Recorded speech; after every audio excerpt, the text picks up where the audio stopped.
NCR पत्रिका में आपका स्वागत है। बड़ी खबर आ रही है गाजियाबाद से, जहां इंदिरापुरम में साइबर ठगों का भंडाफोड़। पुलिस के शिकंजे में 3 शातिर अपराधी। इंदिरापुरम पुलिस ने एक मिनी ट्रैवलर बस में छिपकर साइबर ठगी का जाल बिछाने वाले 3 शातिर अभियुक्तों को धर दबोचा है। यह गिरोह टेली कॉलिंग के माध्यम से मासूम क्रेडिट कार्ड धारकों को रिवॉर्ड पॉइंट्स रिडीम करने का झांसा देकर फंसाता था और उनकी गोपनीय जानकारी चुराकर फर्जी पोर्टलों पर उसका दुरुपयोग करता था। घटनाक्रम के अनुसार इंदिरापुरम पुलिस टीम ने रात्रि गश्त के दौरान एक मिनी बस में संदेह के आधार पर तलाशी ली। इस तलाशी के दौरान 3 अभियुक्त सुशांत कुमार, सन्नी कश्यप और अमन गोस्वामी को गिरफ्तार किया गया। यह तीनों अपराधी मिनी बस में बैठकर क्रेडिट कार्ड धारकों से धोखाधड़ी कर रहे थे। पुलिस ने इनके कब्जे से 13 keypad mobile, 7 Android phone, 16 SIM card, 4 chequebook और अन्य महत्वपूर्ण दस्तावेज भी बरामद किए हैं। पूछताछ के दौरान अभियुक्तों ने खुलासा किया कि वे ट्रैवलर मिनी बस में बैठकर विभिन्न क्षेत्रों में घूमते थे और टेली कॉलिंग के जरिए क्रेडिट कार्ड धारकों को अपने जाल में फंसाते थे। इन शातिर ठगों ने फर्जी वेबसाइट्स और पोर्टल्स तैयार कर रखी थीं, जिन पर वे लोगों को रिवॉर्ड पॉइंट्स रिडीम करने का लालच देकर अपनी जानकारी भरने के लिए बाध्य करते थे।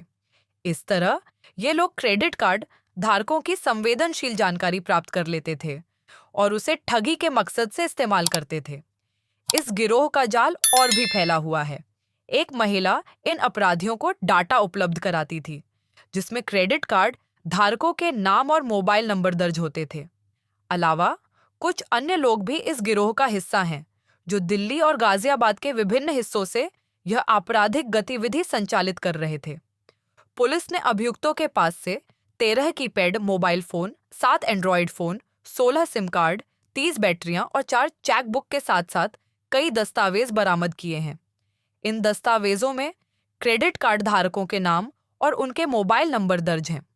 पुलिस की कार्यवाही तेजी से चल रही है और जल्द ही इस पूरे गिरोह का पर्दाफाश होने की संभावना है।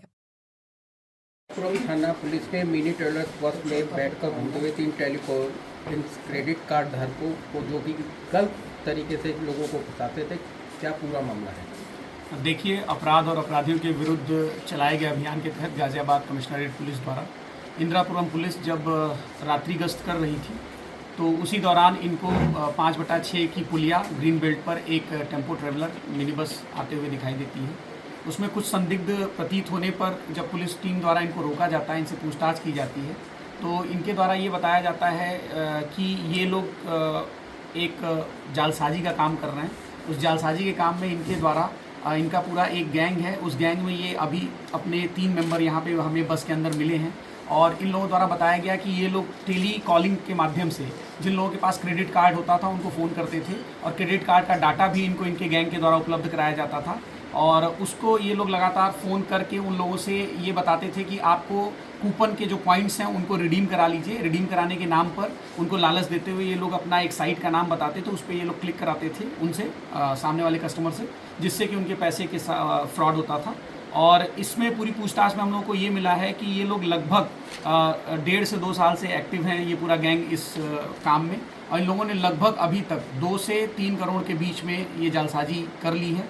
और इस गैंग में और भी मेंबर्स हैं जिनके ऊपर हमारी टीम काम कर रही है और जो पूछताछ के दौरान इनके गाड़ी से बरामद सामान है वो लगभग उसमें 13 कीपैड मोबाइल फ़ोन है, 7 एंड्रॉयड मोबाइल फ़ोन है, उसके साथ साथ लगभग 30 बैटरियाँ हैं, उसके साथ 4 चेकबुक हैं और इसके अलावा हमें इनके पास से एग्रीमेंट पेपर मिला है, जो किराए का एग्रीमेंट पेपर होता है, जिसके आधार पर ये पैन कार्ड और आधार कार्ड बनवाते थे और उसके साथ साथ इसी के आधार पर वो बैंक अकाउंट खुलवाते थे, जिसमें कि वो पैसे जाते थे जो ये लोग फ्रॉड करते थे। गिरफ्तार लोगों के नाम क्रमशः सुशांत कुमार है, जो कि मूल रूप से तिरुवनंतपुरम केरला के रहने वाले हैं और वर्तमान में नंद विहार दिल्ली में रहते हैं।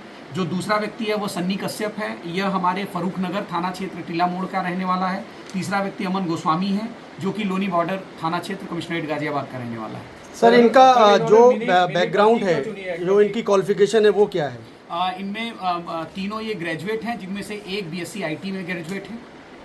कल बात की जाए इन्होंने मिनी बस ही क्यों चुनी इस काम को करने के लिए? देखिए, जैसा कि अभी तक हम लोग जो भी इस तरीके की कॉल सेंटर्स पकड़ते तो वो किसी न किसी घर से, किसी कमरे से ऑपरेट होते थे, लेकिन इन लोगों ने पुलिस से बचने के लिए नया तरीका निकाला था कि जिससे कि घर में रहते हुए इन लोगों को, अगल बगल के लोगों को शक न हो, लैपटॉप मोबाइल ढेर सारे देख के और नए लड़कों को देख के, तो इन लोगों ने ये एक नया तरीका निकाला था ये काम करने का कि ये लोग रोज़, जो अभी तक पूछताछ में सामने आया है, ये मिनी बस गोकुलपुरी के ध्यानचंद नामक व्यक्ति की है, जहां पर कि ये लोग यूट्यूबर की शूटिंग के नाम पे, कि इनके साथ एक यूट्यूबर लड़का है, उसकी रोज की शूटिंग होती है, उसके नाम पर ये लोग 2000 रुपये पर डे के आधार पे ये बस को किराए पे लेके सर आते इन्होंने जालसाजी का तरीका किस तरीके से सीखा? क्या यूट्यूब के जरिए से इन्होंने सीखा है? नहीं, जैसा मैंने बताया, अभी ये 3 लोग गिरफ्तार हैं, इनके पीछे और भी लोग हैं। इनके पास से जो हमें लगभग 30 पेज का डेटा बरामद हुआ है वो भी इनके गैंग द्वारा इनको प्रोवाइड कराया जाता था। रोज इनके फ़ोन जब ये बस में आके बैठते थे, इनकी बस वर्ल्ड स्क्वायर मॉल पे सुबह सुबह लग जाती थी। पूरा ये लोग एक कंपनी की तरह ऑपरेट कर रहे थे। फिर ये लोग बस में बैठते थे, इनके पर्सनल फ़ोन इनसे ले लिए जाते थे और इनको एंड्रॉयड और कीपैड वाले फ़ोन इनको प्रोवाइड करा दिए जाते थे, और जब इनका काम खत्म हो जाता था तो पुनः इनके प्राइवेट मोबाइल वापस कर दिए जाते थे। सर, इनका आपराधिक इतिहास क्या है, पूर्व का कुछ? आपराधिक इतिहास अभी हम खंगाल रहे हैं इनका, और इन लोगों ने कितने लोगों के साथ जालसाजी की है, कुछ तो हमें इनके मोबाइलों से हमें डेटा प्राप्त हो गए हैं, बाकी हमारी टीम इस पे आगे तो ये अब काम कर तक रही है। कितने लोगों को चूना लगा चुके हैं सर ये अब तक? जैसा मैंने पहले भी बता दिया है आपको कि लगभग ये अभी तक 1.5-2 सालों से काम कर रहे हैं, और इनके जालसाजी की रकम करोड़ों में है। सर, जिस प्रकार से CI में कितने मेंबर हैं और मास्टरमाइंड कौन है सर? देखिए, अभी गिरफ्तार फिलहाल 3 हैं, लेकिन मेंबरों की संख्या इसमें अधिक है, जिस पे हम काम कर रहे हैं। सर, जिस प्रकार से ये फ़ोन का इस्तेमाल करते थे, उसमें सिम डाला करते थे, वो सिम किसके नाम पर इशू कराते थे, और क्या आप लोग जो सिम विक्रेता है उसके ऊपर भी कुछ कार्रवाई? देखिए, जैसा मैंने बताया, ये हमारे इन्वेस्टिगेशन का विषय है। अभी ये लोग कल रात में ही 10 बजे पकड़े गए हैं, और हम लोगों ने जितनी इन्वेस्टिगेशन की है और जो आप लोगों से शेयर करने वाली चीज़ें मैंने शेयर की हैं, बाकी हमारे इन्वेस्टिगेशन का विषय है, उस पर हम काम कर रहे हैं।